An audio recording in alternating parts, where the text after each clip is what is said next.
and welcome. Aides defend Donald Trump's fitness for office after fire and fury. Another billionaire media mogul may be considering running for president, and provocations to dialogue. North and South Korea prepare for talks. All that and much more ahead at the International Desk.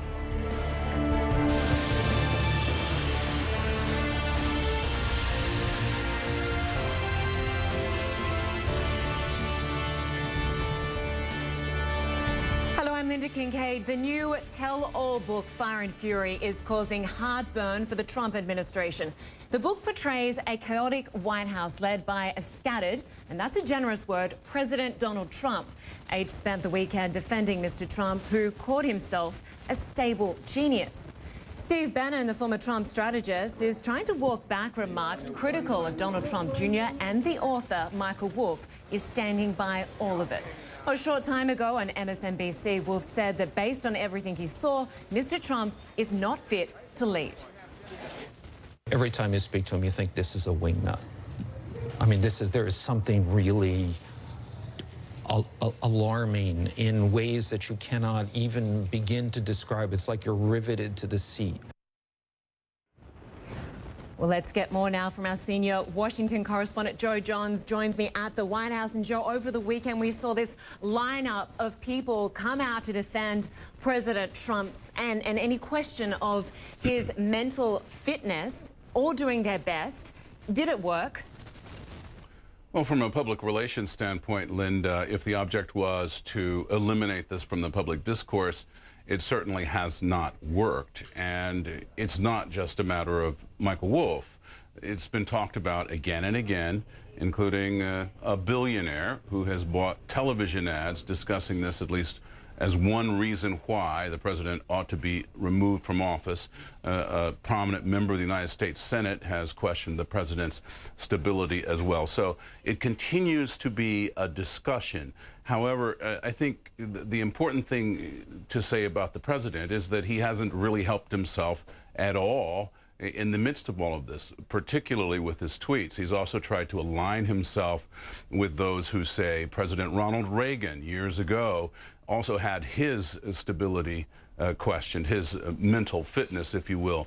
However, in hindsight, now many years forward, questions remain about President Reagan's stability and fitness in office, particularly toward the end of his last term. Linda? And on that point, Joe, according to the book's author, a lot of people are walking around the White House questioning whether they can use the 25th Amendment, another way to perhaps get rid of the current sitting president. What's the likelihood of that happening? It's very difficult to invoke the 25th Amendment, at least in this context, because it was written essentially for a president who had a physical incapacity, for example, was brain dead and totally unable to function. It's very different in this case. What the 25th Amendment does essentially is allows for a majority of the members of the United States cabinet appointed by the president, along with the vice president's concurrence, to send a letter to the United States Congress indicating that, in their view, the president is not capable of carrying out the functions of the president of the United States. If the president disagrees with that assessment, then it is up to the United States Congress. Two-thirds of both houses would have to concur with that assessment in order to remove the president from functioning in that job. It's a very difficult thing to do. It's never been done before, and quite unlikely that it would happen in this case. If people in Capitol Hill think the president needs to be removed from office, it's much more likely that the process of impeachment might be employed. Of course, that has been employed a couple times in the past, Linda. And Joe, of course, there's no doubt the world is watching the president's every move, and of course following his Twitter account. Other world leaders over the weekend were asked whether he's fit for office. What's the answer?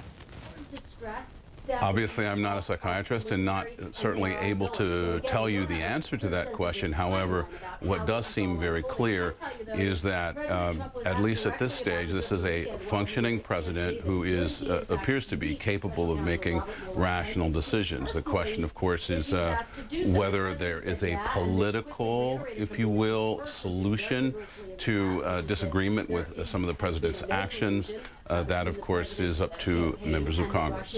All right, Joe Johns for us at the White House. Good to have you with us. Thank you.